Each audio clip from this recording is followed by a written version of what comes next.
तो दोस्तों कैसे मिजाज हैं? अच्छा जी, अब जैसा कि तुम सबको मालूम है कि रमजान शुरू हो चुके हैं और हम जैसी सारी मखलूक पहले रोजे से ठीक 8 घंटे पहले शराफत कायम करने की नाकाम कोशिश करते हैं और सारी बुरी आदतें यानी गाली गाने मूवी थिरक और हर वो काम जो आपको बगैरती में आला मिसाल कायम करने में मदद करती है उसको छोड़ने की नाकाम कोशिश करते हो, मगर कोशिश तो करते हो। तो हम भी आज एक कोशिश वाला अहद शराफत करते हैं कि मैं खुद अभी से आखिरी रोजे तक कोई गाली कोई गलत बात नहीं करूंगा और कोशिश करूंगा कि रोजे में शरीफों की औलाद होने का सबूत दूं। हाँ जानता हूँ मुश्किल है, मगर आप करके दिखाएगा।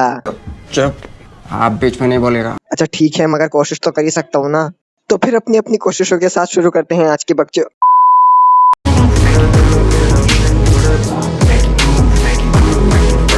ये इंसान होते हैं थोड़े चूत।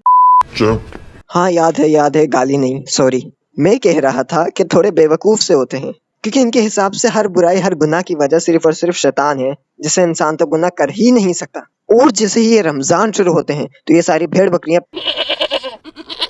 पहले रोजे से बिल्कुल ठीक 8 घंटे पहले शराफत की ब्लैक एंड व्हाइट तस्वीर बन जाते हैं। बड़ा हरामी हो बेटा। और ये शराफत ईद का चंद नजर आते ही मिस्टर इंडिया हो जाती है, यानी गायब हो जाती है। और अगर कोई दूसरा शख्स इनसे इस हाल बेहाल की वजह पूछ ले तो साले जवाब ऐसे देते हैं कि मुल्ला खादिम के शागिर्द हूँ। वैसे इनसे खुद गालियों के बगैर नहीं रहा जाता, जैसे सुट्टा मास्टर से सुट्टे के बगैर नहीं रहा जाता, जैसे गाने वाली गुड़िया से गाने के बगैर नहीं रहा जाता, जैसे थिरकबाज से थिरक के बगैर नहीं रहा जाता, जैसे रमजान शो होस्ट से शो के बगैर नहीं रहा जाता। यानी इनकी हालत खराब हो जाती है, मतलब इनकी तबीयत में नासाजगी आ जाती है। कहने का मकसद ये है कि इनकी हालात जिंदगी पे काले कोड़े पड़ जाते हैं।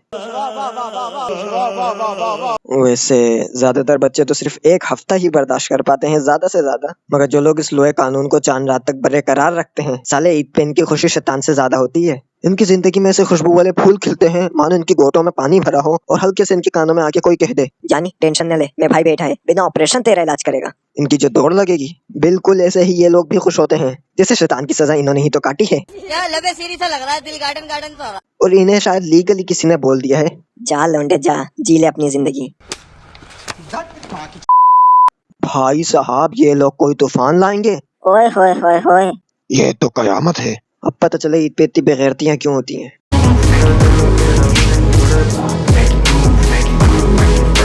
ये होते हैं सुस्त तेंदुए की बिगड़ी हुई नाजायज औलादें। मतलब यार अगर तुम सहरी के लिए उठोगे तो कितनी देर पहले उठोगे? कम से कम आधा घंटा पहले उठोगे, ठीक। मगर यार ये निहायती बेगैरत जानदार सहरी खत्म होने से बिल्कुल 5 मिनट पहले उठेंगे, मगर ट्विस्ट ये करते हैं कि इन्हीं 5 मिनट में इनकी सहरी हो भी जाएगी।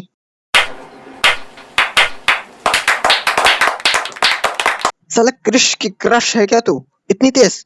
और कहानी सिर्फ इधर ही खत्म नहीं होती, अभी और सुन। इनका पूरा दिन सिर्फ एक चीज के साथ कटता है और वो है घड़ी। यानी पूरे दिन इनकी हालत पीटे हुए बांडिया जैसी होती है। मतलब ऐसी चुस्त हालत में इनकी जिंदगी होती है कि इन्हें देख के हमें रोजा लग रहा होता है। मगर भाई मजेदार हिस्सा तो अब आएगा। अफ्तारी से ठीक 2 मिनट पहले ये 2 मिनट इनकी जिंदगी के 200 साल होते हैं। इनका काटते हैं मगर कटते नहीं। और जैसे ही इनकी रूह बस निकलने वाली ही होती है, ठीक उसी वक्त एक खुशी की पुकार सुनाई देती है।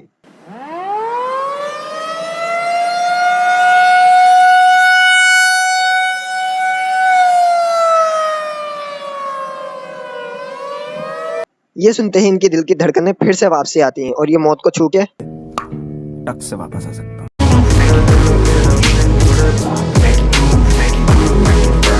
ये लोग निहायती हठहराम, कामचोर, आलसी, सुस्त, बेगैरत और फालतू होते हैं, क्योंकि जैसा मैंने आपको नाम से बताया, स्लीपिंग ब्यूटी। असल में ये लोग चाचा चौधरी की चौथी औलादे होते हैं। साले पूरी रात जागकर हवन करेंगे और सहरी के बाद बिना नमाज पढ़े ऐसे सोएंगे जैसे मर गया, इंतकाल।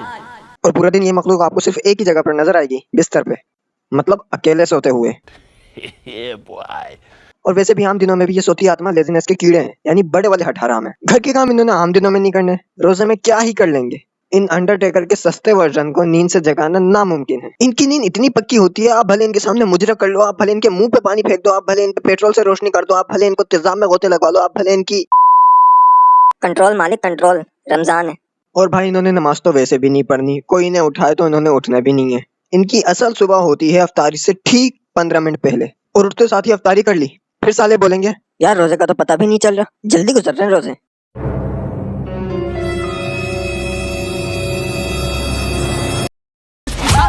मैंने कुछ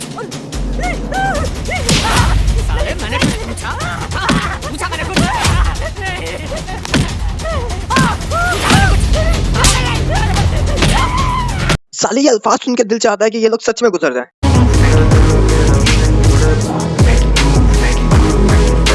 अब गिनती करते हैं उन लोगों की जो खुद के लिए रोजा रख के दूसरों पे एहसान करते हैं। मतलब आप इन्हें किसी भी काम का बोल दो, इनके पास हर सवाल का एक ही जवाब होता है, यार मेरा रोजा है। अरे तो हम क्या करें, तुझे कंधे पे बिठा लें ताकि तू कान में डाल मारे। और इनकी बेगैरती इधर ही खत्म नहीं होती। इन बिगड़े नवाबों की फरमाइशी लिस्ट आमिर भाई की थिरक से ज्यादा लंबी होती है। शहरी में इनको सिर्फ पराठे, चिकन, चाय, दूध, मक्खन, दही और लस्सी चाहिए। और अफ्तारी में तो बात ही छोड़ दो। मतलब जो चीजें इनके बाप दादाओं ने देखी नहीं होंगी वो सब चीजें एक साथ खानी है इन्हें। ये हर घर के वो अफराद होते हैं जिन्होंने हर किसी की नाक में दम किया होता है और रोजे में ऐसी ऐसी हरकतें करते हैं कि एक वक्त पे शैतान को अपने बंद होने का दुख ना हो।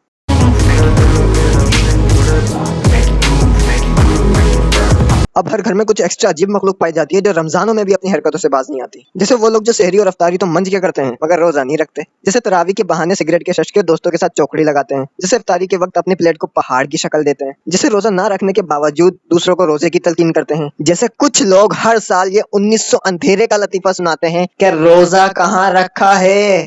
कौन है ये लोग? तो दोस्तों हंसते रहो, मुस्कुराते रहो और रोजा रखो, जलालत ना फैलाओ और खुश रहो। खुदा हाफिज। दिल को जलाना हमने छोड़ दिया, छोड़ दिया। दिल को जलाना हमने छोड़ दिया, छोड़ दिया।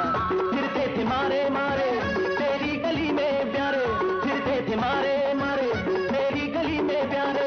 ले आना जाना हमने छोड़ दिया, छोड़